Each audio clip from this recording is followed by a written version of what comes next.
Committee will be in order. And to all a good morning and welcome. The State Foreign Operations Subcommittee is now in session. It's a pleasure to welcome our witness, the Secretary of the Treasury, Stephen Mnuchin, as we consider the Department's budget request for international programs and its policy implications for foreign affairs and national security. We're glad that our ranking member, dear friend, Ms. Lowy, is able to be with us today. She was instrumental as we shepherded the omnibus across the finish line last month to questionable happiness. And we'll be bringing new bills for the House to consider shortly. We also want to welcome all subcommittee members back. A sparse number this morning. I expect we'll see more as time goes on. Mr. Secretary, we appreciate your service to your country and are interested to hear from you on how your budget request comports with the national security strategy, supports the Department of State and USAID's joint strategic plan, and decreases reliance on foreign aid. The Department's budget requests $1.4 billion for international programs. Within that amount, over $1 billion is for contributions to the World Bank. In terms of dollars requested and the number of multilateral institutions to be supported, this request is conspicuously smaller than in the past.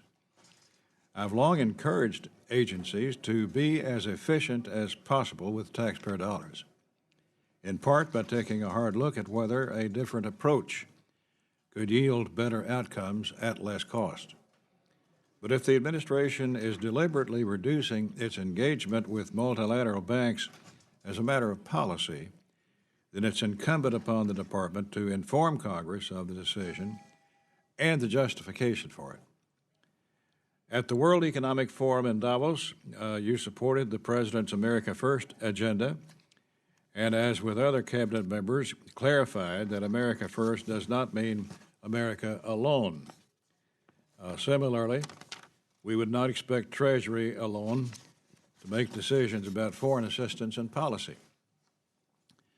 On the one hand, I was pleased to see Treasury with the Departments of State and Justice issue a trifecta of sanctions against North Korea, Russia, and Iran. On the other hand, I'm concerned that the administration is proposing to eliminate all of Treasury's multilateral funding for food security and to cut in half USAID's bilateral funding for such assistance. In your testimony today, I would appreciate answers about food security assistance. How did Treasury and USAID reach this decision? Did the agencies debate the effectiveness of bilateral versus multilateral assistance? What are the expected consequences of significantly reduced food security assistance on global economic and political stability? Mr. Secretary, the subcommittee has the responsibility to scrutinize not only the numbers in the budget, but also the policies behind them. Therefore, you should expect that we would question the department's budget and policies, and we would expect timely and substantive responses. So we thank you, Mr. Secretary, for meeting with us. Your time, attention, and service are greatly appreciated. Let me recognize now the ranking member of our subcommittee and the full committee, Mrs. Lowy, for any remarks she would care to make.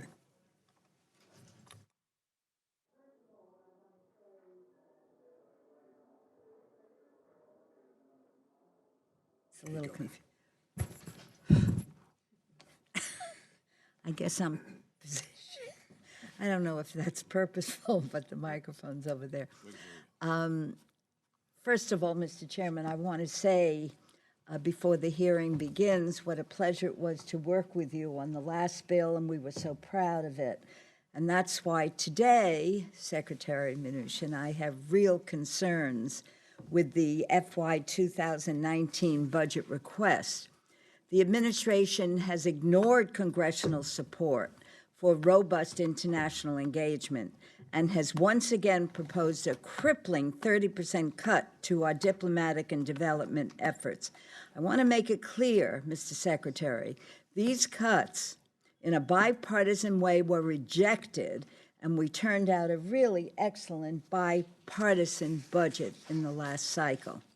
If enacted, this budget would substantially harm critical U.S. interests, put our embassies and diplomats at risk, and stymie our efforts to counter violent extremism and fight terrorism. The Treasury Department's international programs are central to achieving U.S. strategic objectives overseas. The proposed cuts to important international partners would recklessly undermine U.S. global leadership and inhibit our ability to steer the international development agenda. Some of the worst parts of this request would slash our contributions to the Global Environmental Facility by more than half, eliminate resources to multilateral funds specifically targeting food security, even as numerous countries face famines. Congress should yet again reject these cuts and conversely boost investments in international financial institutions. These entities are critical in the fight against global poverty by helping low-income countries strengthen their economies. When properly managed, these institutions leverage U.S. dollars to develop sustainable programs and enable countries to become self-reliant. Should the United States step back from our leadership at international financial institutions, there are many other countries that would gladly fill the space, but these countries will almost certainly not represent American values or our interests. A diminished role at these entities would hurt low-income countries in the world and damage U.S. economic and national security. The Treasury Department is also charged with leading U.S. efforts to combat terrorist financing networks and enforce sanctions against rogue nations. I am very concerned that President Trump's impulsive actions in the international realm and his troubling tendency to act favorably towards authoritarian leaders are impacting policy decisions at your department. For example, despite signing the Countering America's Adversaries Through Sanctions Act into law in August 2017, the administration failed to apply these sanctions against Russia until mid-March 2018. And while these sanctions were a step in the right direction, both sides of the aisle agree that more must be done to punish Russia for election meddling, government-sponsored hacking operations targeting U.S. companies in the water, aviation, construction, manufacturing, and nuclear sectors, and the use of a chemical weapon on the soil of our closest ally. Additionally, the administration has lifted sanctions against countries such as Sudan and been unwilling to impose sanctions on countries such as the Philippines. This lack of accountability feeds a world perception that the United States condones corruption and human rights violations. This is not in our interest, nor is it representative of our moral obligation as a champion of human rights. As Secretary of the Treasury, I hope you know that global challenges do not have military solutions alone, and that soft power is fundamental to national security. As Secretary of Defense Mattis said, America's got two fundamental powers, the power of intimidation and the power of inspiration. Soft power is largely found in the power of inspiration. This administration undercuts our ability to inspire through irresponsible behaviors and a woefully insufficient budget request. These actions pose grave threats to U.S. security and global leadership. So again, I welcome you, Mr. Secretary. I look forward to discussing this with you further during questions. Thank you, Mr. Chairman. Thank you, ma'am. Mr. Secretary, you're recognized for as long as you care to speak. Thank you. Chairman Rogers, Ranking Member Lowy, and members of the subcommittee. It's good to be here with you today to discuss the President's budget. In fiscal year 2019, the Treasury Department requests $1.4 billion for international programs. This reflects the administration's priority of preserving investments in multilateral development institutions and remaining a key donor to those institutions. Constructive use of concessional funds is an important component of our agenda to promote better economic policies and foster growth. Our participation will contribute to more democratic, prosperous, and secure global economy. Our budget envisions United States contribution levels that are more appropriate relative to those of our partner countries. We seek to balance priorities and direct government resources to programs that support the national interest and national security.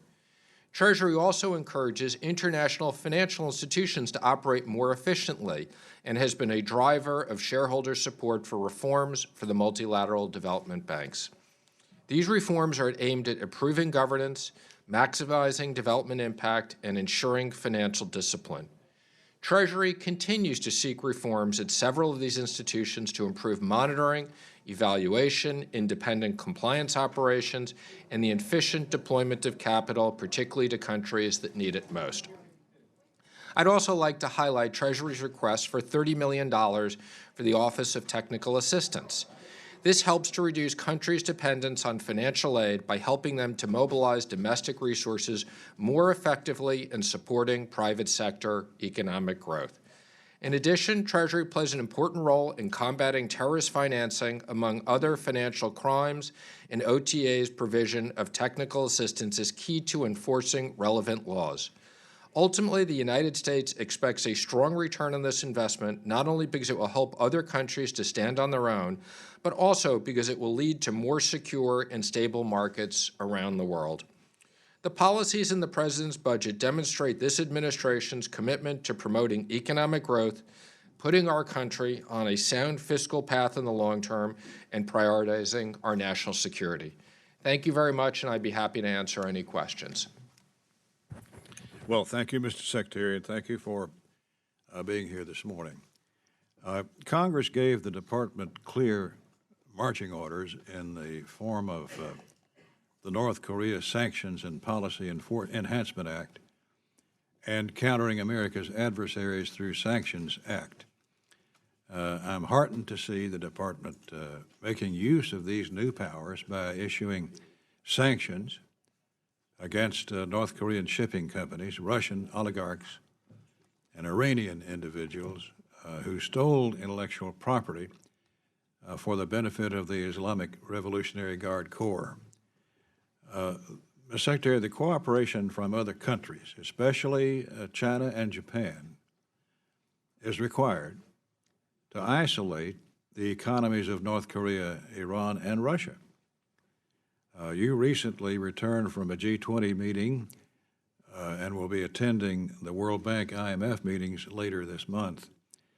Have you and will you raise the importance of confronting the illicit financing and cyber activities of North Korea, Iran, and Russia with your counterparts at these meetings? And how would you characterize their support for such measures?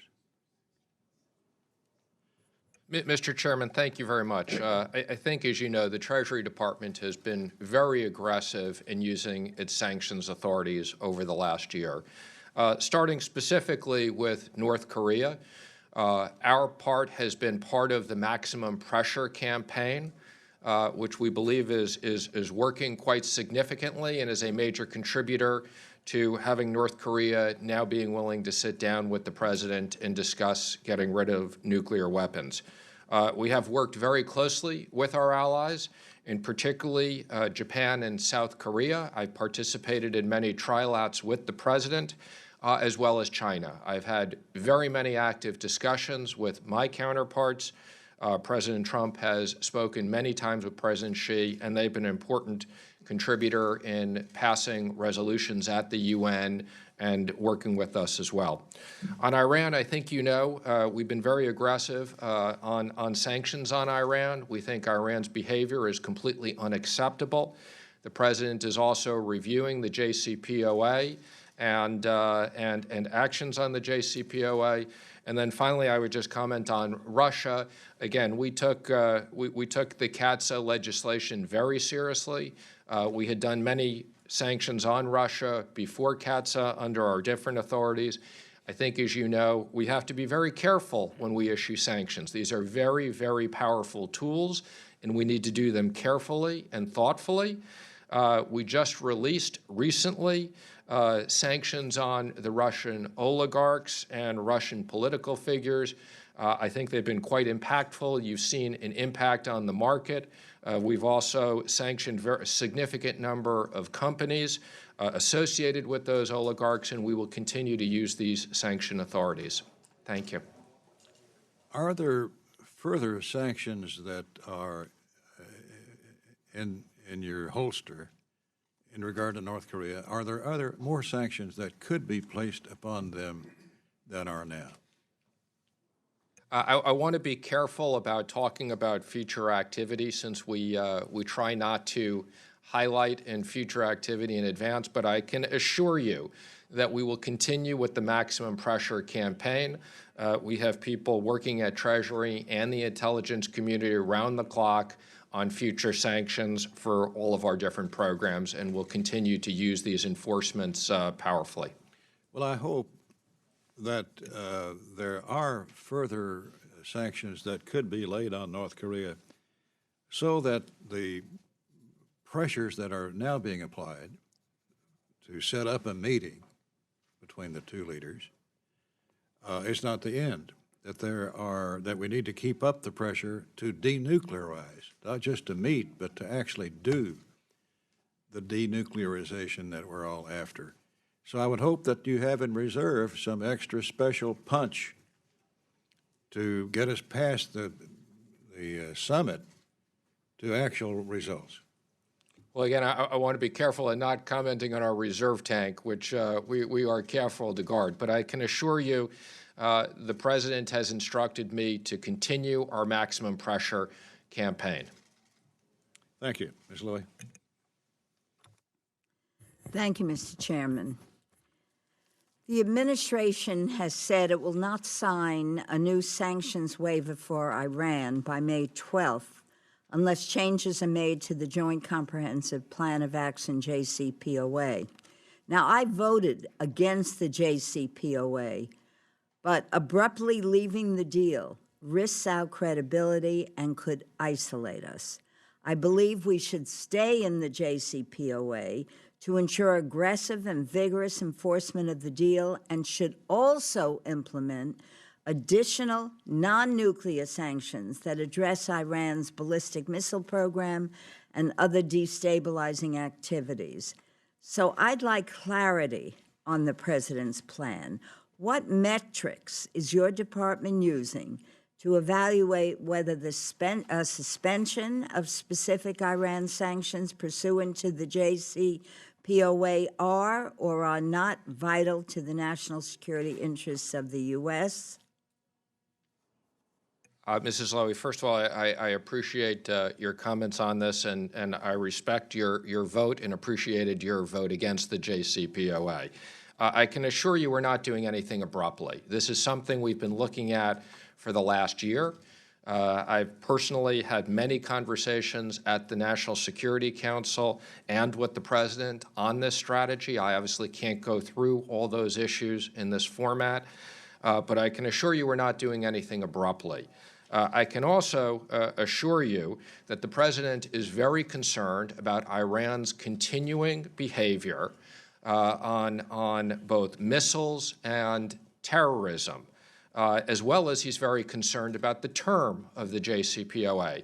So this is something we've been carefully reviewing. I've had many discussions with my counterparts in Europe. There are active discussions going on with our counterparts in Europe. The Secretary of State has also been very involved in these discussions. I'm not going to comment on specifically what the President's plans are going forward, but it's been very clear. He wants to have a better deal, and he is very concerned about Iran's behavior. And any ability we have to put on sanctions outside the JCPOA, we will continue to do as we've had done over the last year. Sanctions outside of JCPOA, dealing with ballistic missiles, et cetera, certainly, in my judgment, should be imposed, and I'd be interested in to hear the direction in which you're going. But if we reimpose nuclear sanctions, what areas of Iran's economy will we target to force Iran once and for all to cease nuclear development? Will the world community join us in this effort? And what is the administration's plan to monitor and evaluate Iran's activities to ensure it is not restarting its nuclear program?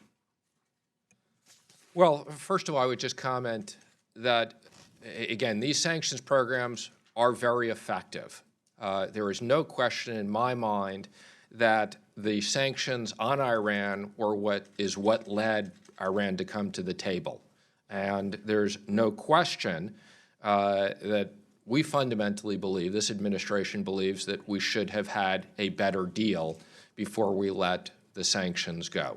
Again, I want to be careful in what I say in this format. We are evaluating, and we have evaluated those issues that you've discussed. But I think to the extent that the president decides not to sign the waiver and we do reimpose those sanctions, not only will there be primary sanctions, but there will be secondary sanctions.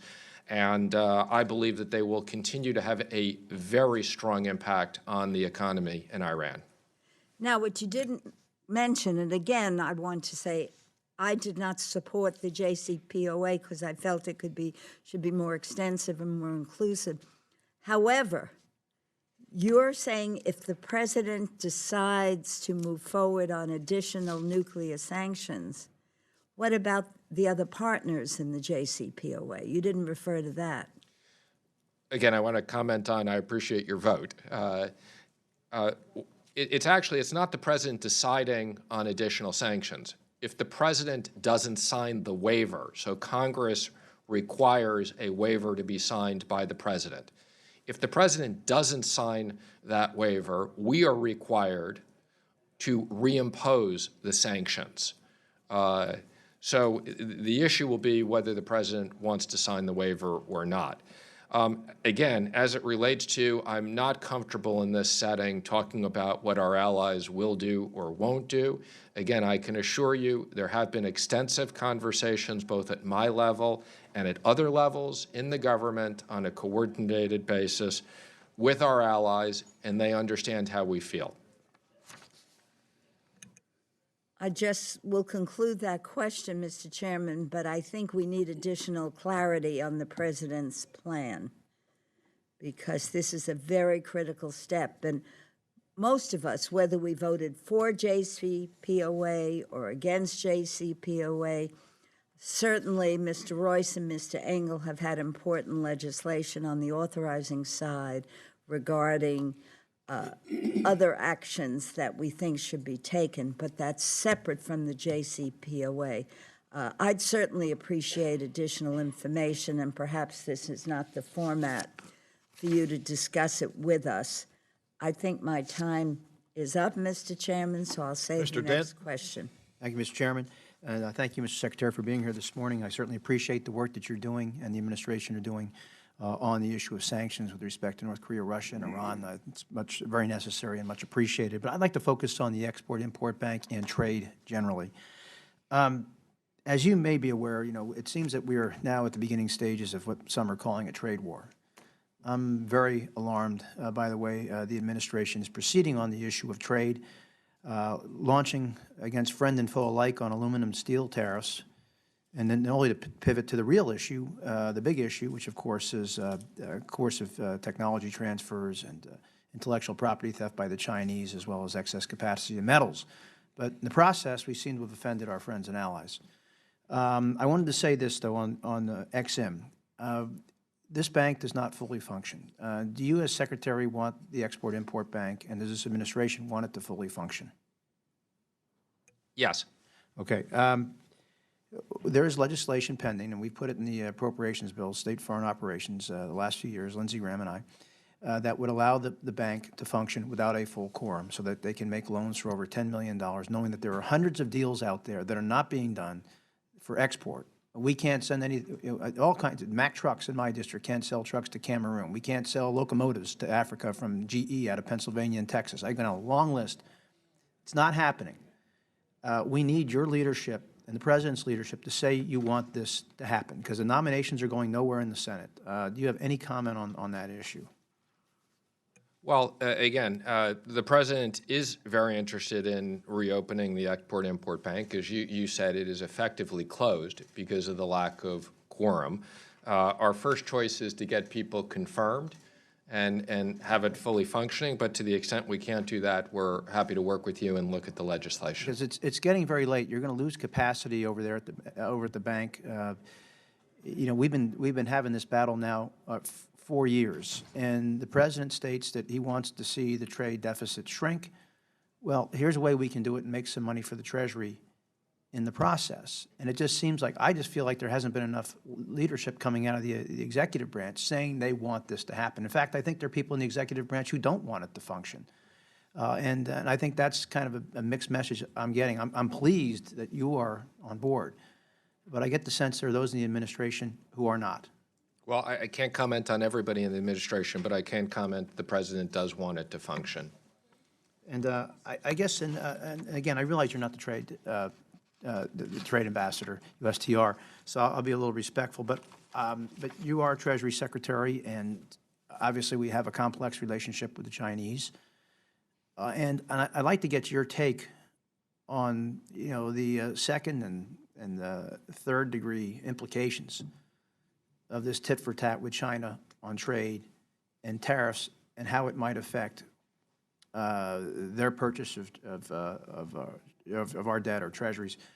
I'd like to get your take on this, and, you know, how do you think we can, you know, move this back from the edge and get this thing focused on the issues that our allies care about, along with us, on intellectual property theft and coercive technology transfers, and this could mushroom into something far bigger that's going to have enormous implications to our farmers and many, many others if we don't get this into a better place.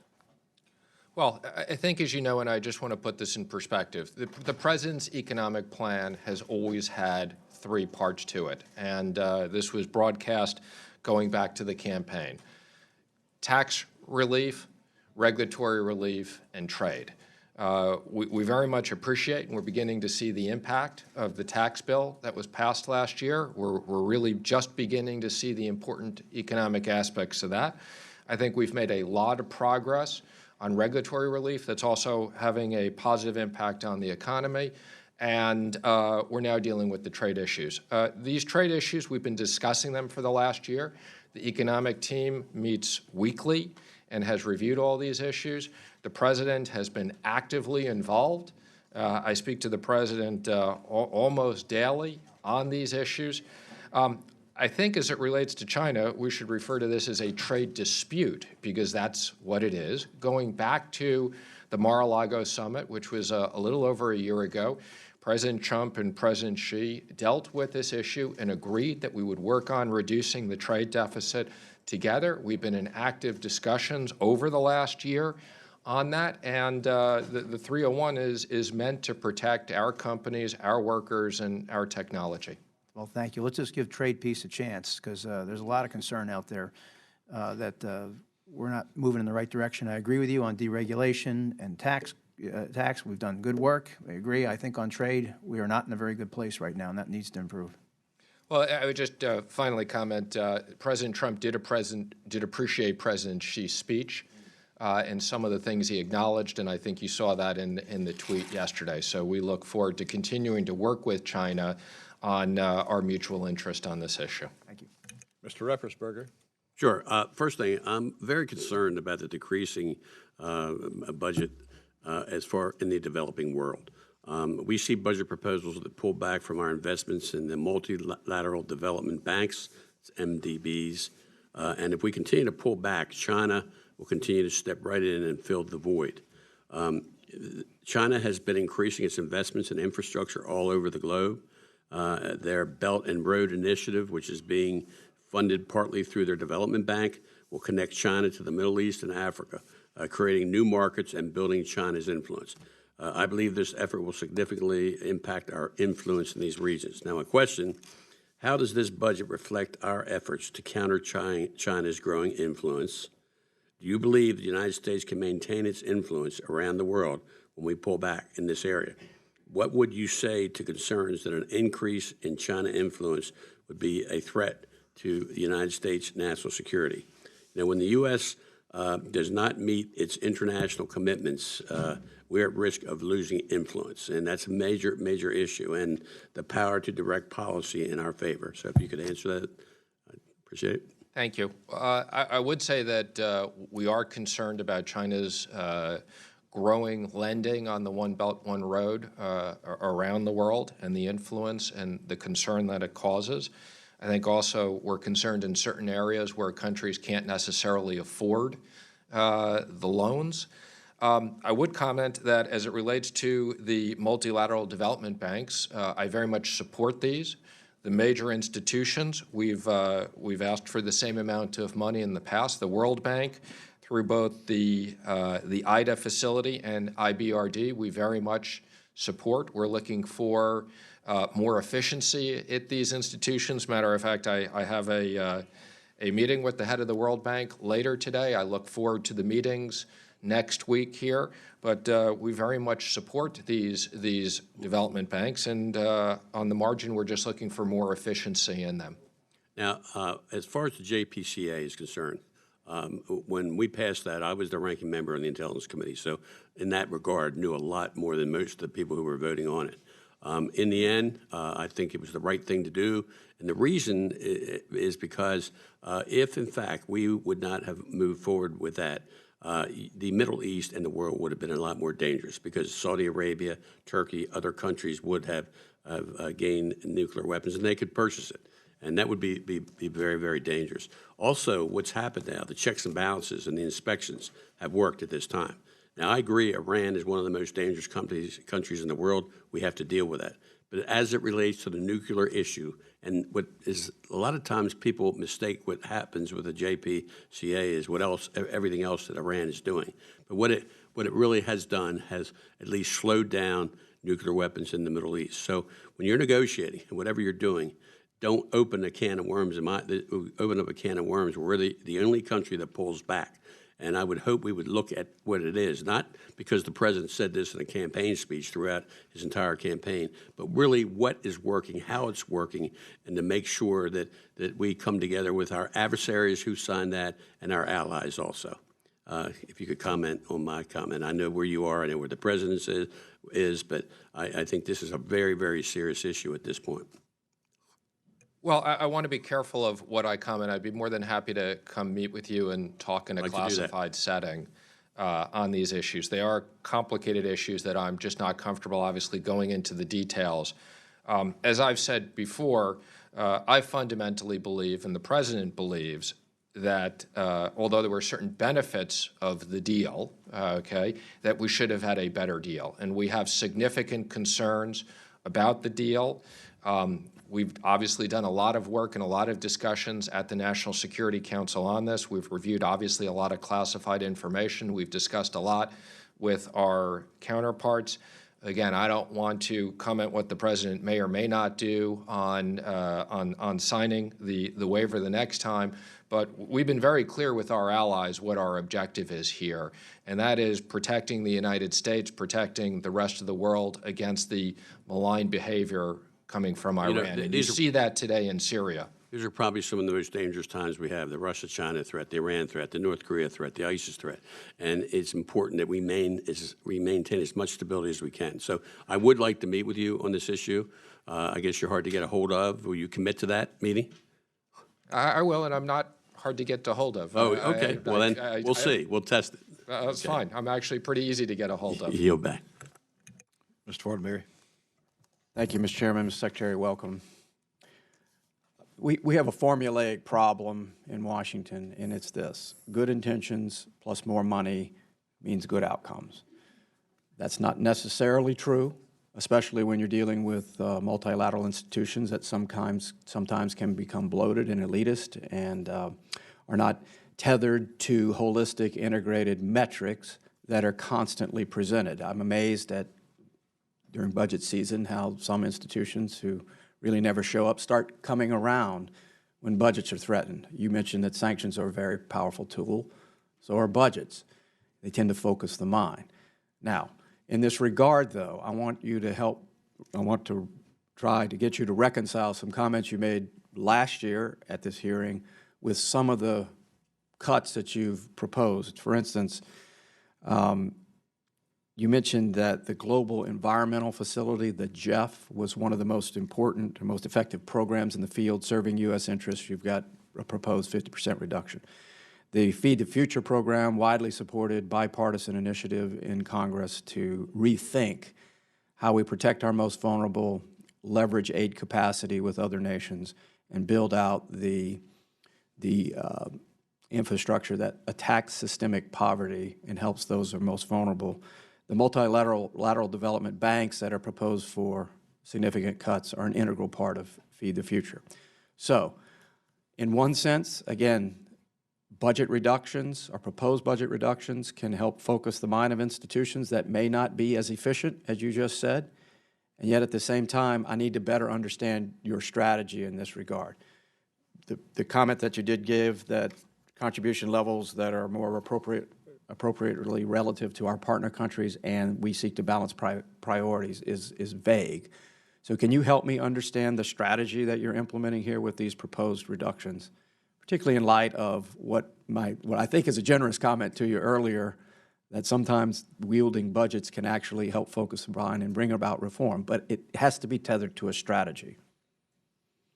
Well, I agree with that completely. And the budget process is very important in making sure we align the strategy. And quite frankly, I think we appreciate what you approved last year, and we look forward to working with you this year. Specifically, as it relates to the Global Environmental Facility, there's a lot of different facilities that focus on environmental issues. This is just one of them. As it relates to this facility, again, the reason why we're comfortable cutting the facility or asking for a cut in half is because this facility has defined obligations. A significant amount of them have already been impacted, and this is what we think is needed to meet our commitments of what this facility is supposed to do. As I think your other question was around, was it the International Fund for Agricultural and Development, where we don't have a request this year. Again, there's other areas in the government. We very much support food security and food safety and everything else. There's other areas of the government, specifically in USAID, which are much more efficient. Again, these facilities are some of our smaller facilities, but we look forward to working with you on them.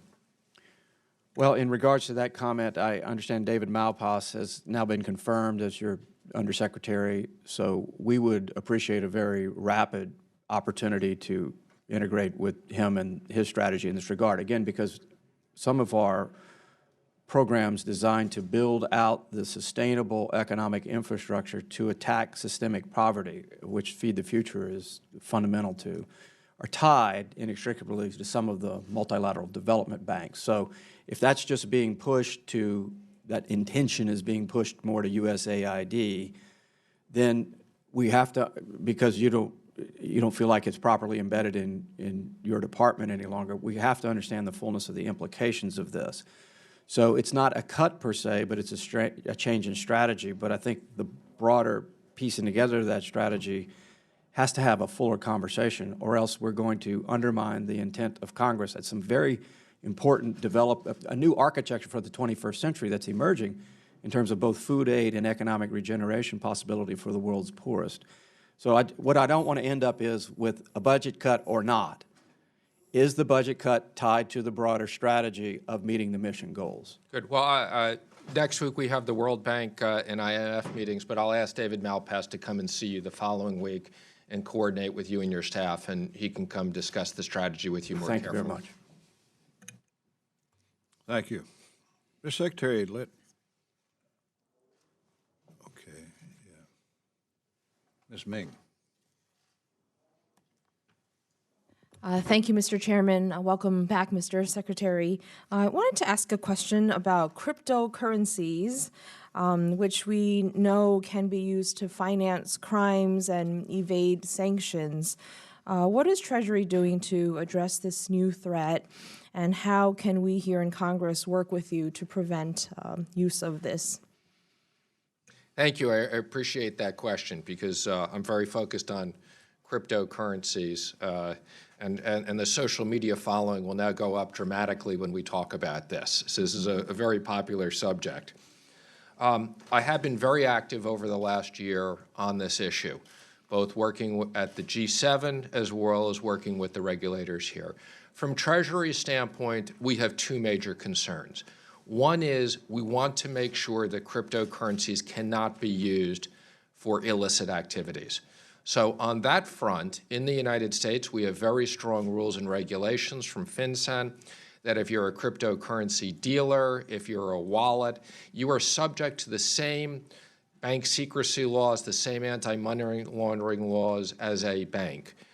So at the G7, we are working very carefully, and at the G20, of making sure that those same rules and regulations and through the FATF are enforced throughout the world. That is our number one priority. Our number two priority is they're also used for speculation, and we want to make sure that to the extent that consumers are speculating, that they understand these issues carefully. And we've worked very closely with the regulators, with the SEC, with the CFTC in launching futures, as well as with the OCC and the Fed on these issues. So again, this has been a major focus of ours. We're very pleased with the work we've done. We're not against cryptocurrencies. We just want to make sure that the enforcement is done properly. Thank you. In your testimony, you note that Treasury plays an important role in combating terrorist financing. What steps is Treasury currently taking to stop the flow of resources to Hezbollah? What is being done to stop specifically Iranian resources from going to Hezbollah? That is a big focus of ours. We've enacted a very large number of specific sanctions dealing with this. We've launched the Terrorist Financing Targeting Center in the Middle East with our Middle East partners that are working on. We did joint sanctions. We'll be doing more joint sanctions. We're working on very closely with our Middle East partners, combating terrorist financing, enacting terrorist financing laws through these countries. So this is a major, major focus of ours, and again, goes to the issues with the whole Iran strategy.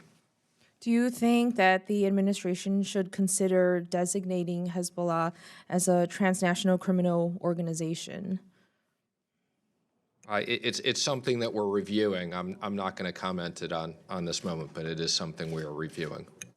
And lastly, last year, Treasury listed Iran's IRGC, Islamic Revolutionary Guard Corps, as a supporter of terrorism after Congress passed the Countering America's Adversaries Through Sanctions Act. Unfortunately, there are public reports of hundreds of IRGC-owned or controlled entities that have not yet been named or sanctioned by Treasury. Do you intend to take additional actions to designate IRGC individually owned companies, front entities, and individuals affiliated with the Guard? Well, first of all, as I said, there's an enormous team at Treasury and on an interagency basis doing this. So I can assure you that any company that we have intelligence on that we can connect either has been designated or is in the process and will be. So it is a complicated issue. Many times they hide this. We need to have a basis of doing it. But yes, that is a major focus of ours that we continue to work on. Thank you. I yield back. Thank you, ma'am. Mr. Secretary, let me say from the outset that foreign investment, including Chinese investment in the United States, has proven beneficial to our economy and usually poses no threat to national security. That historical experience, however, does not absolve us from conducting our due diligence to ensure that such investments do not compromise the security of the U.S. Responsibility for that review, of course, is vested in the Committee on Foreign Investments in the United States, CFIUS, which you chair. Many have suggested that CFIUS is in need of reform. In fact, both the House and Senate are giving serious consideration to reforming CFIUS. Is there a need for reform? There absolutely is a need for reform. I take my role very seriously in chairing CFIUS. It's a very important interagency committee. We've been very aggressive in using our powers. The administration very much supports the FIRMA legislation, and we look forward to working with Congress, getting this passed as soon as possible. If the Foreign Investment Risk Review Modernization Act had been enacted earlier, would CFIUS have looked at the attempted Qualcomm-Broadcom acquisition differently, do you think? In that circumstance, I think, as you know, it was one of the few times where the committee acted rather rapidly on an evolving situation, and we reviewed that very carefully. We were comfortable that we had those powers under the existing legislation, but there are many transactions that have gone through that we don't have the ability to enforce because the legislation is old and needs to be expanded. So that specific transaction, we had authority, but notwithstanding, again, I encourage Congress to work on expanded authorities. Now, are U.S. investments welcomed in foreign countries? Are those investments subject to similar national security review? And would changes to CFIUS here result in corresponding changes by other countries? Well, let me first comment that the United States is the most open market in the world for both trade and investment.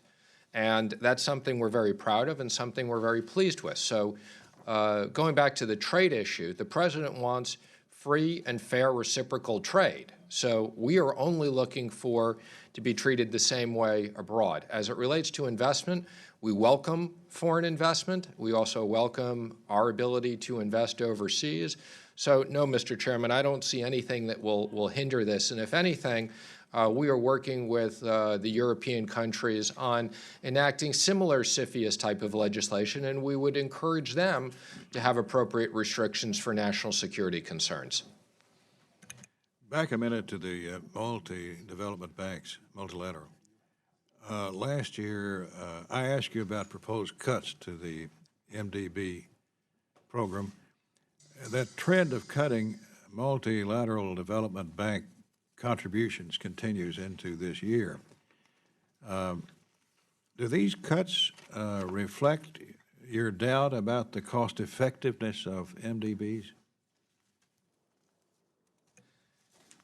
No, I think in general, we very much support the multilateral development banks. I also want to put this in context that last year, we had a program very carefully on taxpayer dollars. And the original plan of last year's, the original budget was to make sure that we could pay for the increases in military by cutting non-military where we thought we could do so without doing much harm. Now, obviously, since then, the omnibus has been passed.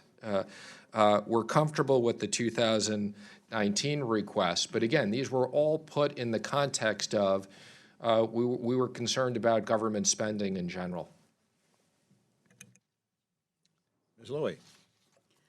Before I go on to my question, Mr. Secretary, I'm a little confused because Secretary Mattis has made it very clear that the less we spend on domestic programs, the more we're going to have to spend on bullets. So he has been a real strong advocate of all the programs, most of the programs, if not all the programs, that we are advocating for in this bill. So I was a little confused with what you're saying.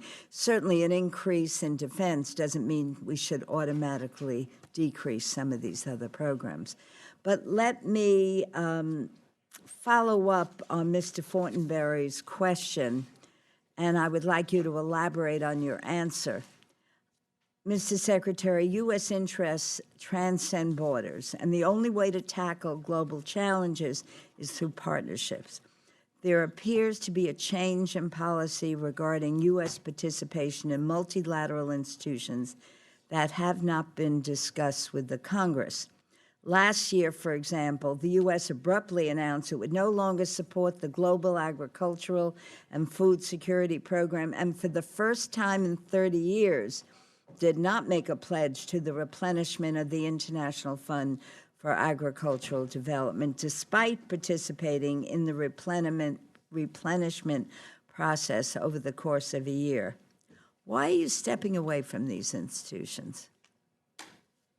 I would just make a general comment. Again, we appreciate what you allocated last year. I think our request is still for a very large amount of money. We are, in almost all these facilities, the largest donor, and we continue to believe in all of these. So again, I think this is more of a function of where we're suggesting to use taxpayer dollars, how we allocate them. Some of these we control at Treasury, as you said. Some of them are controlled through the State Department as well. Now, it's my understanding that U.S. aid was not consulted. Were they consulted on these decisions? These go through an interagency process that OMB and the White House coordinates. So yes, it's OMB's responsibility to coordinate these on an interagency basis, and I believe they've done that. Can you say, or do you think you should get back to us with certainty that USAID and the people there who have the expertise in these programs were consulted? Well, I can't tell you. I didn't personally consult with them, but I speak to the people at USAID on lots of international issues, but I'll look into that and get back to you. I would appreciate it. And then if you could explain again how a 50% cut to the Global Environment Facility serves U.S. interests. Because that facility has a very specific purpose on cleaning up certain things. Those issues have been cleaned up. So again, it's not to say that the environmental issues aren't important. But again, this entity had a mandate. This mandate will be filled. And we're not looking to use taxpayer dollars to expand it beyond its original mandate. If there's a need and the mandate changes, we would fund that. But we believe we're meeting the obligation of what the purpose of specific cleanups were. I would be most appreciative if you could get back to me with specifics about how this mandate was fulfilled, because we must have a different view of that. I'd appreciate it. And lastly, the Treasury Department and the State Department are responsible for tracking illicit financing and interrupting the activities of criminal networks overseas before they become threats to the U.S. One of our greatest national security threats comes from North Korea, which, as a result of years of international economic sanctions, increasingly relies on illicit financing to keep weapons programs afloat. Can you discuss the current pressure on North Korea by targeting these flows? How can we increase the pressure on North Korea by targeting these flows? Can you explain the action in this regard? Absolutely. Well, first of all, we've requested and we appreciate the additional money that we received this year to support our TFI functions. We've increased the resources dramatically that we've allocated to North Korea and these other issues. We've done more sanctions against North Korea in the last year than we did in the previous history. We believe that a major reason why the process is going forward is the maximum pressure campaign that not only we've done, but we've worked with our allies and China on, and we'll continue to do so. Thank you. Thank you, Mr. Chairman. Mr. Price. Thank you, Mr. Chairman. I apologize for my late arrival, but we have multiple hearings, as everyone knows. Mr. Secretary, welcome. I'd like to pick up first on what I understand you have said previously this morning about the Iran sanctions situation, and then turn to the question of arrears with respect to multilateral organizations. But just to clarify on the Iran sanctions, we are facing a situation where U.S. participation in the Iran agreement could be terminated. I strongly oppose such termination. Iran has abided by this deal, although their behavior in other areas leaves a lot to be desired and is still sanctioned. I can't imagine anything they're doing that wouldn't be made more dangerous if they also had nuclear capacity or were once again actively working toward developing nuclear weapons. So it would be I think, a catastrophic decision. But if it were to be made, then the sanctions go back on. I think it's important to realize, though, that the sanctions that brought Iran to the table were not just U.S. sanctions. They were U.S.-led.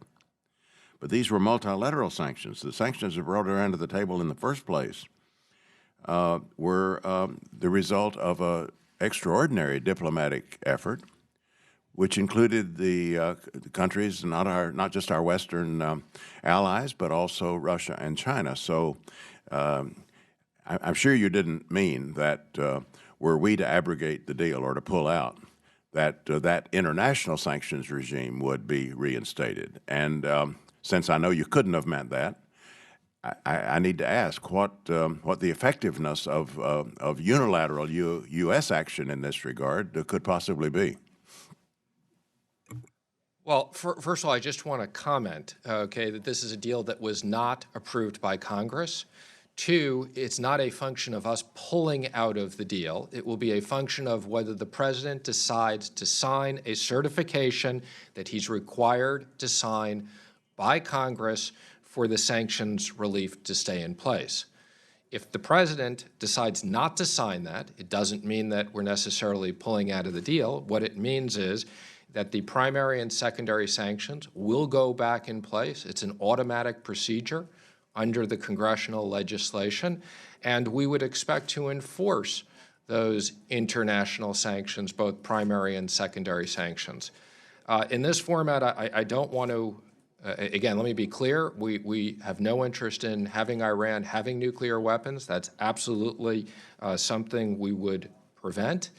And again, some of our allies were interested in signing the deal. Some of them weren't interested in signing the deal. But there is bad behavior all over the world, including in Syria right now, that the president is very focused on. You're saying that failing to waive the sanctions would not constitute pulling out of the deal?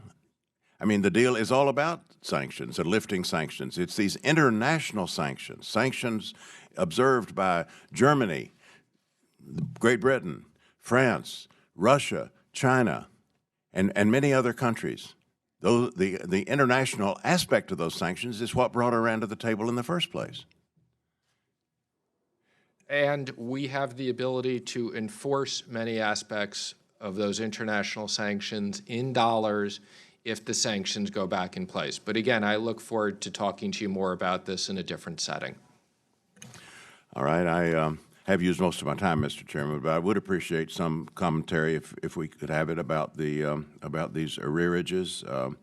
We've been a leader, of course, in fostering international cooperation, and so when we're in arrears, it does send signals as well as hamper the operations of these international institutions. Mr. So Chairman, I wonder about the cuts. I'd be happy to comment on the arrears issue if Please do. you'd like me to. First of all, I look forward to working with the committee on this issue. The issue of arrears has to do with the way these commitments go forward. So the way we make commitments to these entities is Treasury negotiates a commitment, Treasury works with OMB on the approval for that commitment, and we sign that commitment. That commitment is obviously subject to appropriation since we can't bind the U.S. government without Congress acting. So the issue of these arrears is really a legacy issue that we've inherited. We look forward to working with the committee on that. But when Congress appropriates money, we apply that money to the most recent commitment. And again, these previous commitments are obviously had been subject to, at the time, appropriations. My time has expired. Mr. Chairman, if I could ask for the record that we have a rationale provided about the cuts that have been included in this budget that apply, as I understand it, precisely to the very multilateral development institutions that we've made payments to and given some priority to in recent years. Thank you. Mr. Fortenberry? Mr. Secretary, I want to return just briefly to the Global Environment Facility, the Jeff. You've given your answer, but one thing to keep in mind is I think the administration has done a very good job of encouraging a reset in a lot of our multinational agreements and relationships. In other words, saying in this century, the United States sacrifice and generosity has to be partnered in an authentic way with your own sacrifice and contributions. Regarding the Jeff, it's important to keep in mind that the U.S. contribution is leveraged 6-to-1 by other major donors. So this will probably continue to come before the committee because there is, as you suggest, maybe the narrower mission might be somewhat accomplished, but there are broader aspects of dynamics out there regarding emerging missions. Wildlife trafficking has its tied to terrorist funding, as well as sustainability issues in terms of attacking global poverty, that are important to see through the lens of this facility as well. But I'll leave it there for now. You mentioned in your testimony, and clearly these are priorities for you, relationship with the World Bank and the IMF.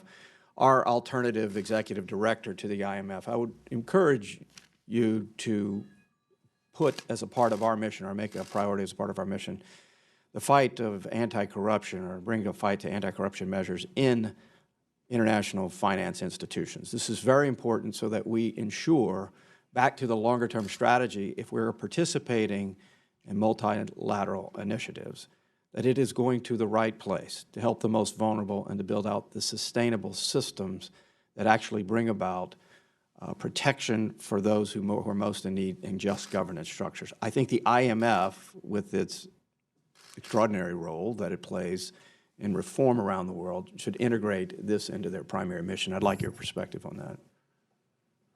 I agree with you, and we look forward to following up and talking about that, but I do agree with you.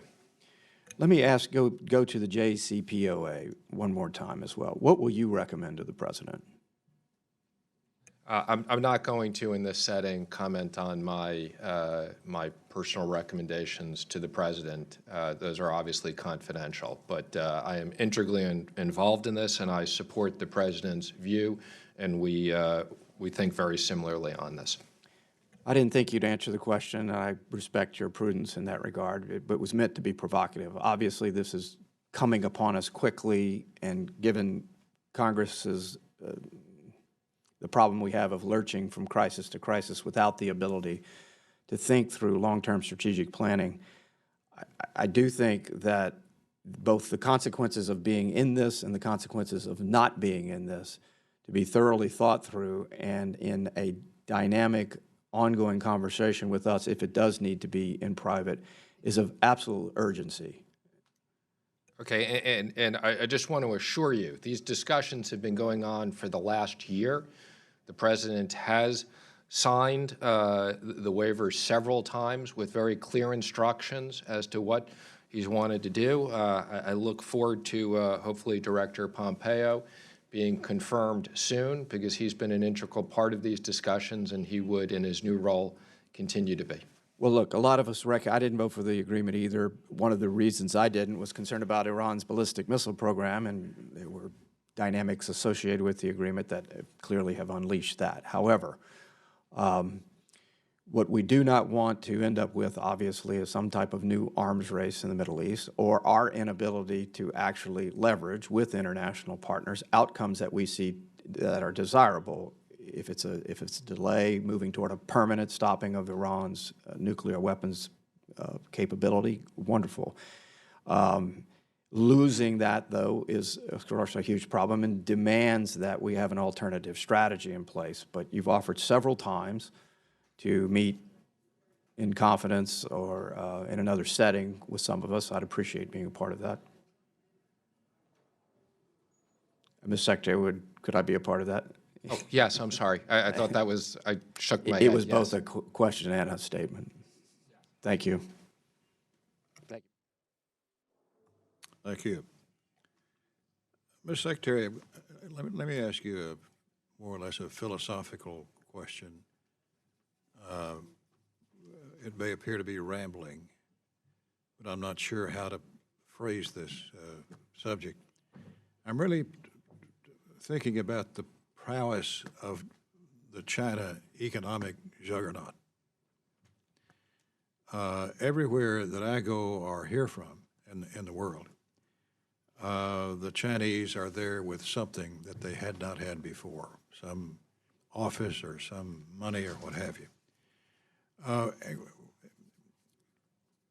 Tell us your philosophical thoughts about this new chess game, economic chess game that we're in with China, and how you see that playing out. I don't believe we're in an economic chess game at all.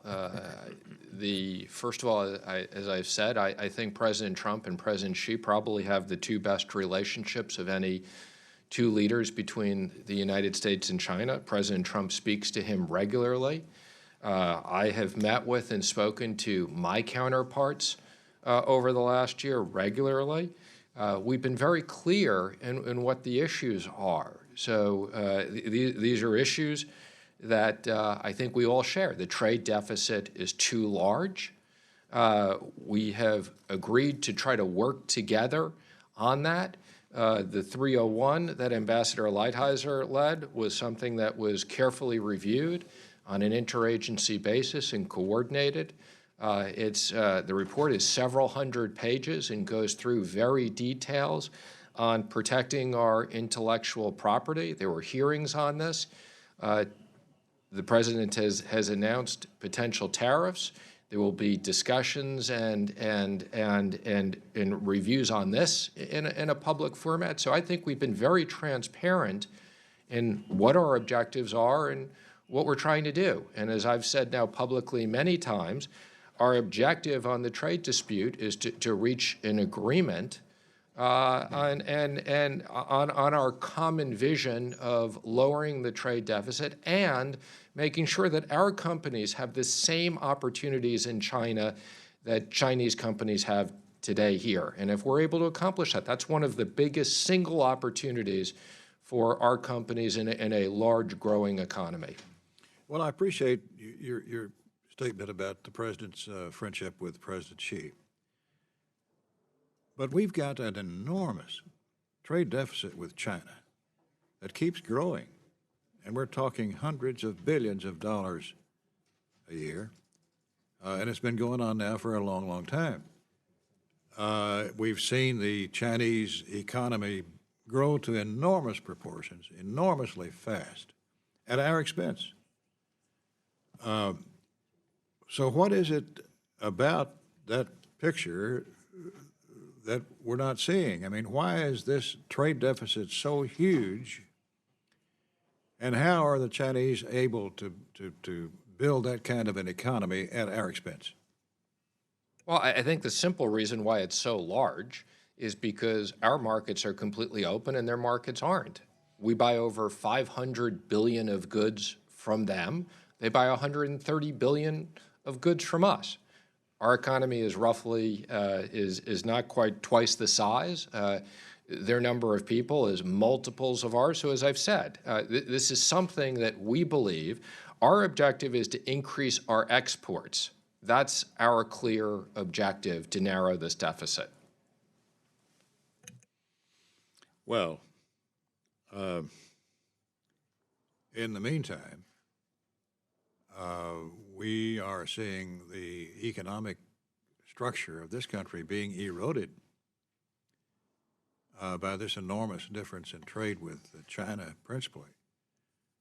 So I wish you and the administration all the good luck in the world in trying to bring that balance that is necessary into more of an even nature. Thank you. That's the President's objective. Ms. Loy? Ms. Loy, Are we going or concluding? do you have other questions? No, I think we have explored a whole range of issues, and I do hope, Mr. Secretary, we will have some ongoing discussions. And certainly there were several areas where you said this would not be the appropriate forum for discussing it, such as additional sanctions that are being considered by UK, France, Germany, and Iran's ballistic missile programs, the production of nuclear fuel, et cetera, separate from the JCPOA. And so I think you've heard from our panel unanimity of thought on keeping the JCPOA in place, but considering other sanctions dealing with ballistic missiles and other inappropriate actions by Iran. And I want to thank you for having this hearing. Thank you for appearing before us. Thank you very much. Appreciate it. Mr. Secretary, thank you very much for being with us this morning. We hope you stay in touch with us. We want to be of help to you. Your success is our success. I'm talking about the country. And we wish you well. Hearing is adjourned.